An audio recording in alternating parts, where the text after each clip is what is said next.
श्री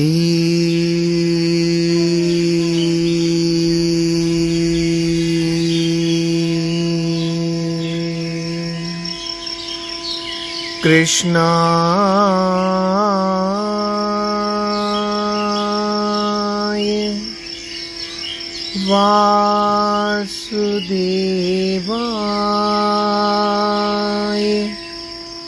देवकी नंदनाय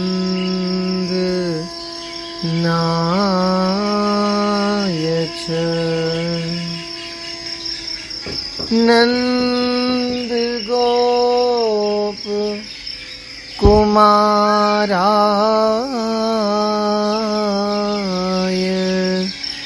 श्री गोविंदाय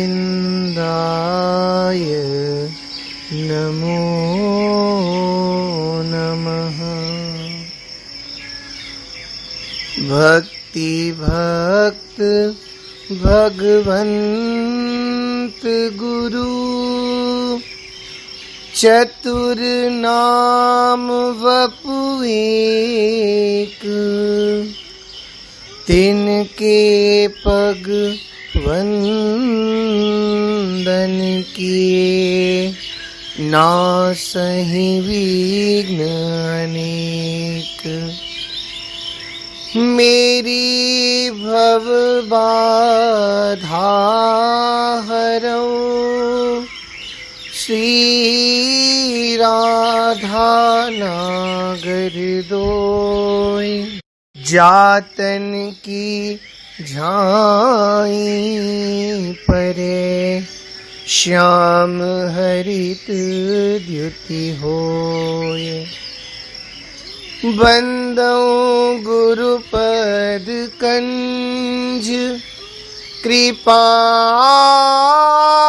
सिंधु नर रूप हरि, महामोह तम पुंज, जासु बचन रवि कर निकर। सब संतन निर्णय कियो मति, श्रुति पुराण इतिहास, भजवे को द्वही सुघर के हरिदास। हरि जो आए विराजिए, कथा रसिक हरिदास, तुम श्रोता भक्त माल के, तब पर रज हम दास। जय श्री कृष्ण। श्री भक्ति चरितामृत में श्री मैत्रेय मुनि का चरित्र हम लोग श्रवण कर रहे हैं। हमने पूर्व भाग में श्रवण किया कैसे कीट से वार्तालाप करते हुए व्यास जी ने कहा, कीट तुम्हें कहाँ सुख है, मेरी समझ में तो तुम्हारा मर जाना ही तुम्हारे लिए सुख की बात है। कीट ने कहा, महाप्राज्ञ, जीव सभी योनियों में सुख का अनुभव करते, मुझे भी इस योनि में सुख मिलता है। और सच्ची बात यह है कि कैसे जन्म मरण से छुटकारा हो, क्योंकि मैं जानता हूँ अपनी बूढ़ी माता की सेवा, एक बार अपने घर आए हुए ब्राह्मण अतिथि का स्वागत सत्कार करने से मुझे पता चल गया कि मैं मानव था। श्री व्यास जी ने कहा, देखो कीट, उत्तर दिया जो हमने प्रश्न पूर्व भाग में श्रवण किया था कीट का,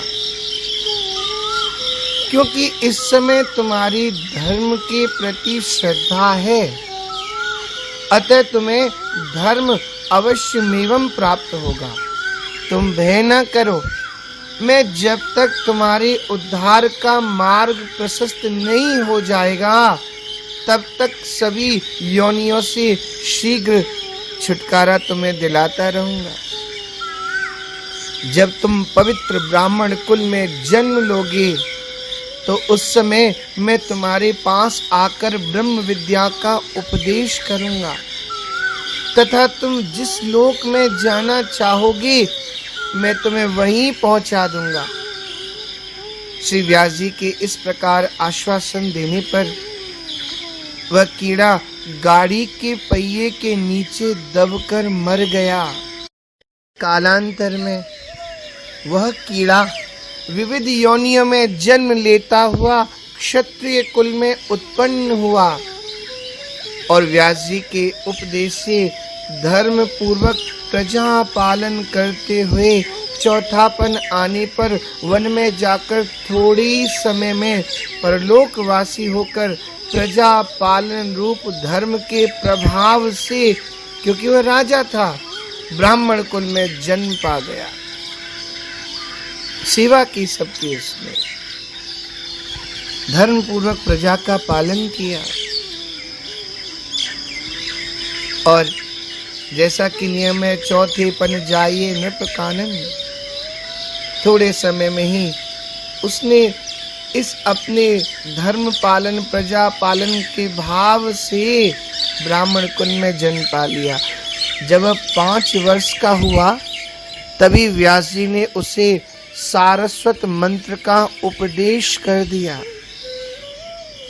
उसके प्रभाव से बिना पढ़े ही उसे संपूर्ण वेद शास्त्र का स्मरण हो आया। आजीवन धर्माचरण करते हुए ब्राह्मण ने बहुदक तीर्थ में शरीर छोड़ा और दूसरे जन्म में वही ब्राह्मण मैत्रेय नामक महान ऋषि हुए। यही आकर के मैत्रेय बने। इनके पिता का नाम कुशारु था, अतः कौशारव नाम से विख्यात हुए। माता का नाम मित्रा था, अतः मैत्रेय नाम से भी प्रसिद्ध हुए।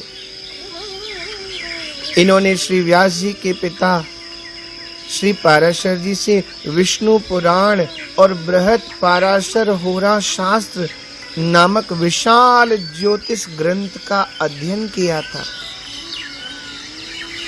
रीवा नरेश श्री रघुराज सिंह जी श्री राम रसिकावली भक्तमाल में लिखते हैं, बड़ा सुंदर भाव उन्होंने राम रसिकावली भक्तमाल में लिखा है। श्री सनकादिक जी से और शेष जी का जो भाव है, जो वार्तालाप है, वो वर्णन किया। श्री सनकादिक जी ने शेष जी से प्रार्थना की, आपने भगवान नारायण से जो भागवत रहस्य श्रवण किया है वह कृपा करके हम लोगों को सुनाइए। तब श्री शेष जी ने सनकादिकों को सुनाया।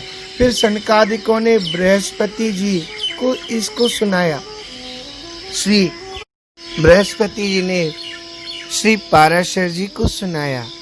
श्री पाराशर जी भागवत का अधिकारी श्रोता ढूंढ रहे थे तो उन्हें श्री मैत्रेय जी उपयुक्त जचे। फिर विचार आया कि केवल अनुमान ही पर्याप्त समझना ठीक नहीं है, परीक्षा भी कर लेनी चाहिए। फिर तो जब श्री मैत्रेय जी आपकी सेवा में श्रीमद् भागवत पढ़ने के लिए उपस्थित हुए, श्री पाराशर जी ने परीक्षार्थ उनसे सुवर्ण लाने को कहा। श्री मैत्रेय जी आज्ञा शिरोधार्य कर स्वर्ण लेने के लिए चल पड़े।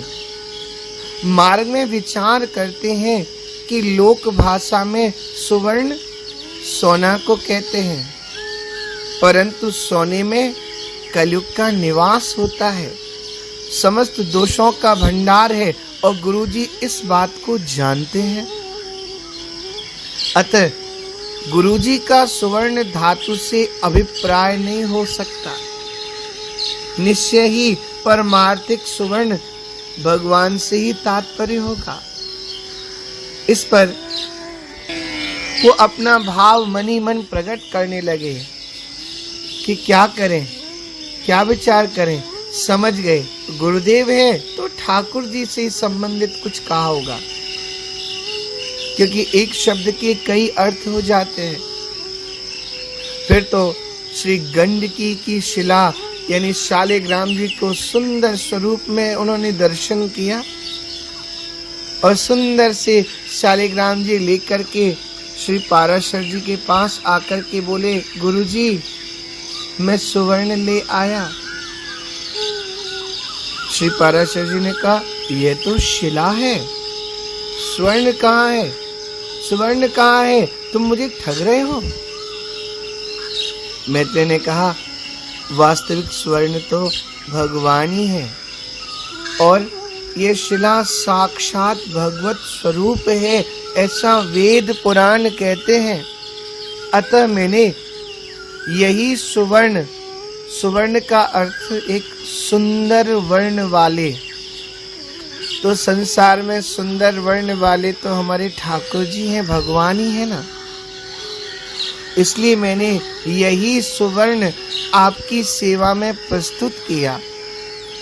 यह कहकर श्री मैत्रेय जी ने अपने कथन की प्रामाणिकता के लिए पुनः यह वचन कहा, जो सती सुवर्ण हो ही मुरारी, तो प्रगटई मूर्ति भुज छारी। जब मित्रा सुत असमुख गायो, शिला प्रगट हरि को वपुआयो। शिला प्रगट हरि को वपुआयो। ऐसा भाव वर्णन किया गया, जो सती सुवर्ण होए मुरारी, तो प्रगटे मूर्ति भुजचारी। साक्षात चतुर्भुज रूप प्रकट हो। जब मित्रा सुत असमुख गायो, शिला प्रगट हरि को वपु आयो। ठाकुर जी का वपु, ठाकुर जी का रूप प्रकट हो गया। यह देखकर श्री पाराशर जी ने मैत्रेय जी को हृदय से लगा लिया और इन्हें परम अधिकारी जानकर श्रीमद् भागवत महापुराण पढ़ाया। और परम धाम जाते समय भगवान श्री कृष्ण ने जब उद्धव जी को परमार्थ का उपदेश किया था, तो श्री मैत्रेय जी वहां वर्तमान थे, उपस्थित थे। भगवान ने उपदेश के अंत में श्री मैत्रेय जी को आज्ञा दी थी, इस परम गुह्य ज्ञान का उपदेश महात्मा श्री विदुर जी को भी देना। श्री उद्धव जी के द्वारा ये भगवद आदेश सुनकर श्री विदुर जी ने हरिद्वार में जाकर श्री मैत्रेय जी का दर्शन किया और उनसे भगवदत्त ज्ञान का श्रवण किया। श्री ठाकुर जी के परम मंगल में गुणों की महिमा का वर्णन करते हुए श्री मैत्रेय जी कहते हैं कि एकांत लाभम वचनोनुपुंसाम, शुश्लोक मौलिर्गुण वाद माहु। श्रुतेश विद्वद्भरुपाकृतायां, कथा सुधाया मुपसंप्रयोगम। कथा सुधाया मुपसंप्रयोगम। श्रीमद् भागवत का तृतीय स्कंद का 6वें अध्याय का 37वां श्लोक। बड़ा सुंदर भाव। महापुरुष का मत है कि पुण्य श्लोक शिरोमणि श्री हरि के गुणों का गान करना ही मनुष्यों की वाणी तथा विद्वानों के मुख से भगवत कथामृत का पान करना ही उनके कानों का सबसे बड़ा लाभ है। ये कान तभी तो कान कहलाते हैं, कर्ण कहलाते हैं। इनमें प्रवेश हो तो गोविंद की कथा प्रवेश हो। पर निंदा आदि आदि विचित्र संगीत मन को लुभाए, कानों के द्वारा प्रवेश करके हृदय स्थल में जा करके अलग अलग भांति की प्रवृत्ति हमारी हो, हमारे चित्त की वृत्ति बदले। बोले सर्वोपरि कार्य तो यही है, श्री हरि के गुणों का गान करना ही। ये वाणी का सबसे बड़ा लाभ और श्रवण करना ये कानों का सबसे बड़ा लाभ है। कथा सुधायाम उपसंप्रयोगम, आगे भी वर्णन किया है। हृदय स्कंद का 7वां अध्याय का 14वां श्लोक। अशेष संक्लेश शमं विधत्ते गुणानुवाद श्रवणं मुरारेः कुतः पुनस्तच्चरणारविन्द पराग सेवा रतिरात्मलब्धा पराग सेवा रतिरात्मलब्धा।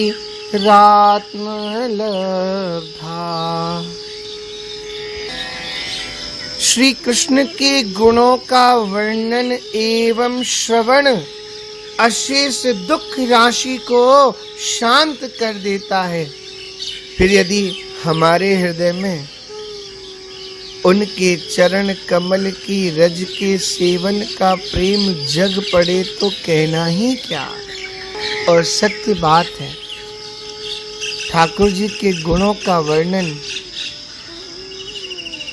वास्तव में सब दुखों को दूर कर देता है। मानस में जब हनुमंत लाल जी श्री जानकी जी को श्री राम कथा सुना रहे थे वृक्ष से, तो गोस्वामी जी ने संकेत किया है, श्री रामचंद्र गुण भरने लागा, सुनते ही सीता कर दुख भागा, सुनते ही सीता कर दुख भागा।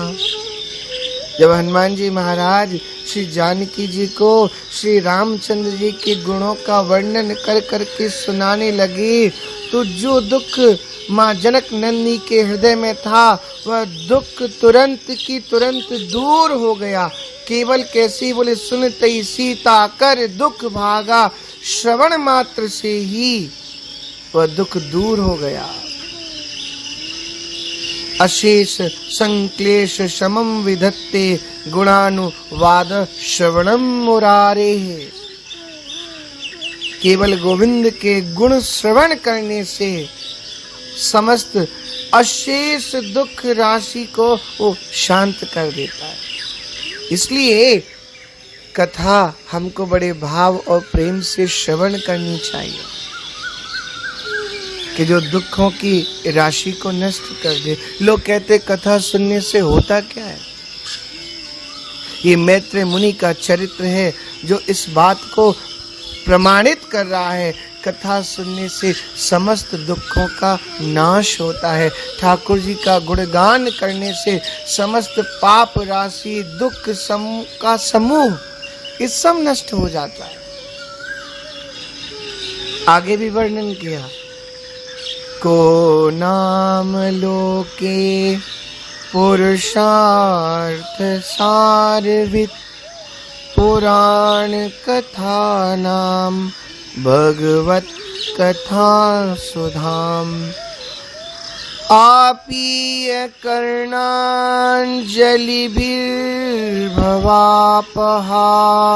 महो विरज्येत विना नरेतरम महो विरज्येत विना नरेतरम। श्रीमद् भागवत का 3 स्कंद का 13वें अध्याय का 50वां श्लोक। संसार में पशुओं को छोड़कर अपने पुरुषार्थ का सार जानने वाला ऐसा कौन पुरुष होगा जो आवागमन से छुड़ा देने वाली भगवान की प्राचीन कथाओं में से किसी भी अमृतमयी कथा का अपने कर्णपुटों में एक बार पान करके फिर उनकी ओर से मन हटा लेगा। ऐसा कौन होगा?